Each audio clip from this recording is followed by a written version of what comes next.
So guys, जैसा कि हमने पिछले एपिसोड में देखा कि शियाओ लिंगर और बाकी लोगों के साथ याशिन एकेडमी के थर्ड एल्डर से मिलने के लिए पहुंच गया था। उन्होंने शियाओ को अपना डिसेबल बनने का ऑफर दिया, पर शियाओ ने मना कर दिया। एल्डर ने बताया था कि वो उसे एक यात्रा पर लेकर जाने वाले हैं जिसमें कई सारे खतरे के साथ बहुत सारे सीक्रेट छिपे होंगे। इस यात्रा में वो Asian covenant, no men's land, Asian city और बॉर्डरलैंड जैसी जगह से गुजरना था जिन पर शियाओ ने पहले से ही जाने का मन बना लिया था, इसीलिए वो इस टेस्ट के लिए तैयार हो गया था। लिंगर काफी परेशान थी क्योंकि इस रास्ते पर बहुत सारे खतरे होंगे। शियाओ उसे भी अपने साथ लेकर जाना चाहता था, पर मून विलो ने उसे मना कर दिया और साथ ही बताया था कि अगर तुम इस टेस्ट को पास कर लोगे तो क्लासिकल स्क्रिप्चर्स और उस हाईएस्ट लेवल की सुप्रीम ट्रेजर टेक्निक मिलेगी। शियाओ उन्हें हासिल करना चाहता था। एल्डर ने उन्हें कुछ दिनों का वक्त दिया था ताकि वो तैयारियां कर सके। शियाओ लिंगर के साथ अपने ग्रैंडपा से मिलने के लिए निकल गया।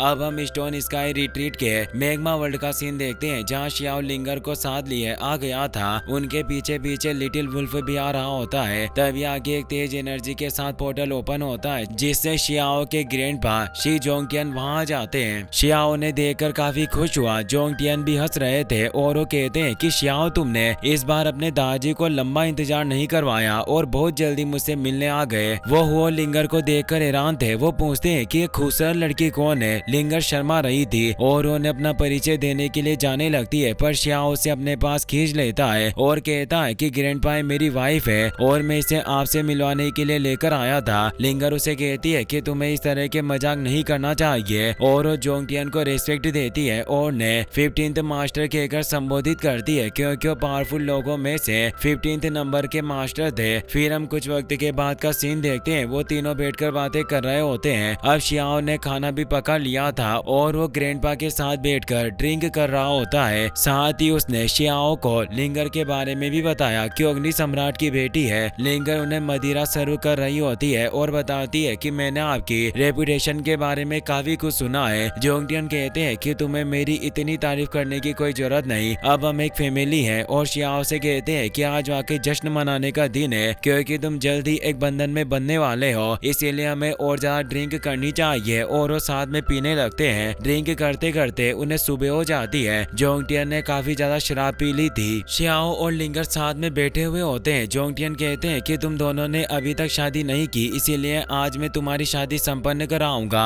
तुम दोनों इसके बारे में क्या सोचते हो? शियाओ उनके पास आकर कहता है कि ग्रैंडपा कुछ ऐसा है जो मैंने अभी तक आपको नहीं बताया। मैं अभी प्रैक्टिस के लिए एक विशेष रास्ते को अपनाने वाला हूँ जिससे मेरा फ्यूचर काफी ब्राइट होगा, पर इस रास्ते पर काफी खतरे होंगे, इसीलिए इस समय शादी के बारे में बात करना उचित नहीं होगा। लिंगर काफी परेशान थी क्योंकि वो शियाओ से शादी करना चाहती है पर उसे आगे बढ़ने से भी नहीं रोक सकती। शियाओ टेलीपैथी पावर के थ्रू अपने ग्रैंडपा से बात करके उन्हें बताता है कि मैं जिस रास्ते को अपनाने वाला हूँ वो नो मेंस लैंड से होकर जाता है, इसीलिए वहाँ खतरे काफी ज्यादा है। वहाँ जीवन और मृत्यु भी अनप्रेडिक्टेबल है, यानी मेरे बचने का कोई अंदाजा नहीं लगाया जा सकता। इसीलिए अगर मैं वापस लौटकर नहीं आ सका तो लिंगर के साथ शादी करने से उसका जीवन बर्बाद हो जाएगा। जोंगटियन कहते हैं कि तुम डीप एंड की तरफ जा रहे हो, इसमें काफी खतरे होंगे। और उन्हें भी एहसास होता है कि उन्होंने शादी की बात करके वाकई गलती की और उस शियाओ से बोलते हैं कि तुम अब बड़े हो गए हो, इसलिए तुमने जो रास्ता चुना है उस पर चलने से मैं तुम्हें रोक नहीं सकता।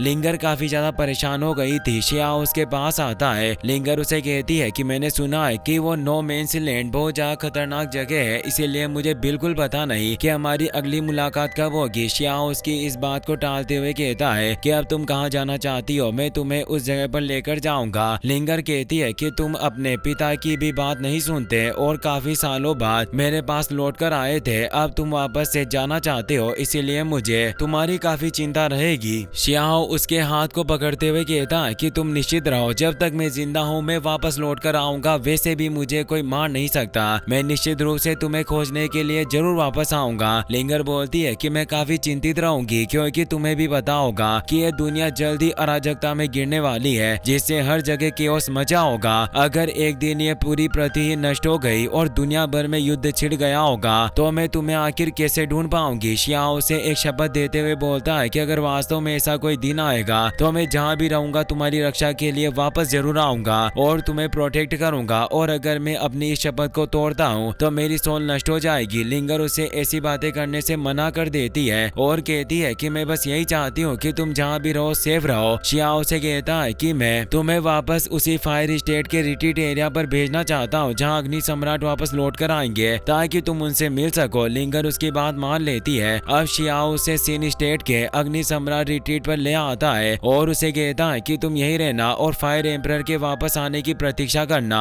लिंगर कहती है कि मैं तुम्हें उस यात्रा पर जाते हुए विदा करना चाहूंगी और तुम्हें उस नो मेंस लैंड में प्रवेश करते हुए देखना चाहती हूँ। शियाओ कहता है कि मुझे बस इस बात की चिंता है कि अगर तुम मुझे खुद वहाँ छोड़ने चलोगी तो शायद मैं उस यात्रा पर नहीं जा पाऊँ और हमेशा एक मर्द की यात्रा अपने घर से निकल कर ही शुरू होती है, इसीलिए तुम यहीं रुको। और अब शियाओ वहाँ से जाने लगता है। लिंगर के आंखों में आंसू थे। वो बोलती है कि अगर तुम मुझे छोड़कर ही जाना चाहते हो तो मुझे उस मलबरी फॉरेस्ट में छोड़ दो। मैं चाहती हूँ कि मैं वहीं एकांत में रहते हुए तुम्हारा इंतजार करूँ। अब हम मलबरी फॉरेस्ट का सीन देखते हैं जहाँ शियाओ लिंगर को लेकर झील के पास बने हुए घर ले आता है। वो बोलती है कि मुझे जगह काफी पसंद है, मैं यहीं रहकर सालों तक तुम्हारा इंतजार कर सकती हूँ। इस जगह से मुझे उम्मीद मिलती है कि तुम वापस लौट कर आओगे और तुम्हें भी पता होगा कि ये जगह कितनी शांतिपूर्ण है और ये जगह मेरे मन को भी आराम पहुंचाती है। साथ ही इस जगह पर हमारे प्यार की आदत जुड़ी हुई है और पहले तुम यहाँ लौटकर वापस मेरे पास आए, इसीलिए ये एक भाग्यशाली जगह की तरह है और शायद ये तुम्हें ब्लेसिंग दे सकती है ताकि तुम लौटकर जल्दी यहाँ आ पाओ। शियाओ उसका हाथ थाम लेता है। लिंगर उसे रोकना नहीं चाहती थी, इसीलिए वो बोलती है कि तुम अब जा सकते हो। शियाओ वहाँ से जाने लगता है। वो सोचता है कि मेरी पूरी जिंदगी में मैं केवल अपने कल्टिवेशन के रास्ते पर ही आगे बढ़ता आया हूँ। भले ही एक दिन मैं इस पूरी दुनिया के टॉप पर पहुँच जाऊँ और मेरी पावर सभी से सर्वोपरि हो, फिर भी मेरे पास संजोने के लिए कितने कम लोग की ही यादें होगी और मैं हमेशा अपनों से दूर रहा। क्या ये सब इसके लायक होगा? लिंगर उसके पास आकर कहती है कि तुम आगे बढ़ते रहो, मैं तुम्हारे स्वास्थ्य और जीत की कामना करती हूँ ताकि तुम इस जिंदगी में शांति से अपने लक्ष्य को हासिल कर सको और तुम्हारी लाइफ लंबी हो। ये दुनिया जल्दी अराजकता में गिरने वाली है, पर फिर भी तुम मेरी चिंता मत करना और आगे बढ़ते रहना। भले ही ये दुनिया नष्ट हो जाए, तुम इस दुनिया से बाहर निकलकर स्पेस में पहुंच जाओ और खूनी लड़ाई लड़ो, फिर भी मैं इस शहतूत के जंगल में तुम्हारा इंतजार करती रहूंगी और तुम्हारे लिए हेवन से प्रार्थना करूंगी। शियाओ भी समझ गया था कि लिंगर उसके लिए कितनी ज्यादा परेशान है, इसीलिए उसके पास आकर कहता है कि मैं तुम्हें भी अपने साथ लेकर जाऊंगा। लिंगर कहती है कि तुम ऐसा नहीं कर सकते। शियाओ इसकी वजह पूछता है तो लिंगर बताती है कि मैं तुम्हारे साथ रहकर तुम्हारे ऊपर बोझ नहीं बनना चाहती, मेरे साथ होने से तुम अपने रास्ते से विचलित हो जाओगे। शियाओ भी सोचता है कि मेरा फ्यूचर काफी डिफिकल्ट होने वाला है, क्या मैं इतनी कठिन परीक्षा में लिंगर की रक्षा कर सकता हूँ और इसकी अच्छी देखभाल कर पाऊंगा? अगर किसी हमले में इसे चोट पहुँचती है तो मैं खुद को माफ नहीं कर पाऊंगा, इसीलिए लिंगर को अपने साथ लेकर नहीं जा सकता। वो लिटिल वुल्फ से कहता है कि तुम्हें लिंगर की रक्षा करनी होगी। लिंगर कहती है कि हर साल इस मलबरी फॉरेस्ट में शहतूत के फूल खिलते हैं, मैं इस जगह पर रहकर सालों तक भी तुम्हारा इंतजार करने को भी तैयार हूँ। शियाओ कहता है कि तुम अपना ख्याल रखना और मेरा इंतजार करना।